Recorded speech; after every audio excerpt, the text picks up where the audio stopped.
بسم اللہ کی برکت کا واقعہ۔ کہا جاتا ہے کہ کسی علاقے میں قحط سالی پیدا ہو گئی۔ اس قحط سالی کی لپیٹ میں نہ صرف انسان بلکہ چرندوں پرند سب اس کے شکار ہو گئے۔ مویشی مالکان بے حد پریشان تھے۔ اس دوران ایک مسجد کے مولوی نے جمعے کے خطبے میں نہایت یقین کے ساتھ یہ بات بتائی کہ اللہ کا نام لے کر یعنی بسم اللہ پڑھ کر دریا کو حکم دیا جائے تو وہ بھی نافرمانی نہیں کرتا۔ خطبہ سننے والوں میں ایک چرواہا بھی موجود تھا۔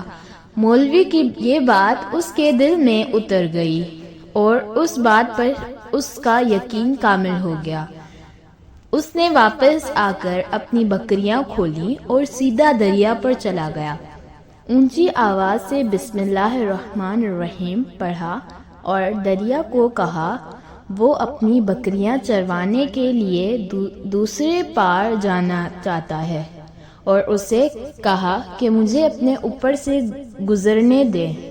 یہ کہہ کر اس نے اپنی بکریوں کو لیا اور دریا پر چلتا ہوا دریا پار کر گیا۔ دریا کے دوسری طرف کا علاقہ گھاس سے بھرا پڑا ہوا۔ درختوں کے پتے بھی سلامت تھے کیونکہ کسی کو یہاں تک آنے کی رسائی نہیں تھی۔ اس نے خوب اچھی طرح اپنی بکریوں کو سیر کروایا اور واپس لوٹ آیا۔ پھر یہ اس کا معمول بن گیا کہ وہ بکریاں پار چھوڑ کر واپس آ جاتا اور شام کو جا کر بکریاں واپس لے آتا۔ اس کی بکریوں کا وزن دگنا چگنا ہو گیا۔ لوگ چونک گئے اور اس سے پوچھا کہ وہ اپنی بکریوں کو کیا کھلاتا ہے۔ وہ سیدھا سادہ اور صاف دل نوجوان تھا۔ اس نے صاف صاف بتا دی کہ جناب میں تو بسم اللہ الرحمن الرحیم پڑھ کر دریا پر چل کر اپنی بکریاں دوسری طرف چروانے لے جاتا ہوں۔ یہ بات سب نے سنی مگر کسی نے اس چرواہے کی بات پر یقین نہیں کیا کیونکہ یہ ناقابل یقین بات تھی۔ مگر بات ہوتے ہوتے مولوی صاحب کے پاس پہنچ گئی۔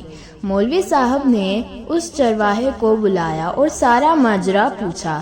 اس چرواہے نے مولوی صاحب کو ہی حوالہ بنا لیا کہ مولوی صاحب میں تو آپ کا شکریہ ادا کرنے والا تھا۔ آپ نے جمعہ کے خطبے میں جو نسخہ بتایا تھا کہ بسم اللہ کہہ کر دریا کو بھی حکم دو تو وہ بھی انکار نہیں کرتا، تو میں تو بس آپ کے نسخے پر ہی عمل کر رہا ہوں۔ مولوی صاحب حیرت سے اس کے چہرے کو دیکھتے رہے۔ مولوی صاحب نے کہا بھائی صاحب ایسی باتیں تو ہم ہر جمعہ میں کرتے ہیں، فقط ان کا مقصد لوگوں کا ایمان بنانا ہوتا ہے۔ مگر بکریوں والا ڈٹا رہا کہ میں تو بس بسم اللہ کہہ کر پانی پر چلتا ہوں اور بکریوں سمیت پانی پار چلا جاتا ہوں۔ آخر کار مولوی صاحب نے صبح خود یہ تجربہ کرنے کی ٹھانی، جسے دیکھنے چرواہے سمیت پورا علاقہ بھی آ گیا۔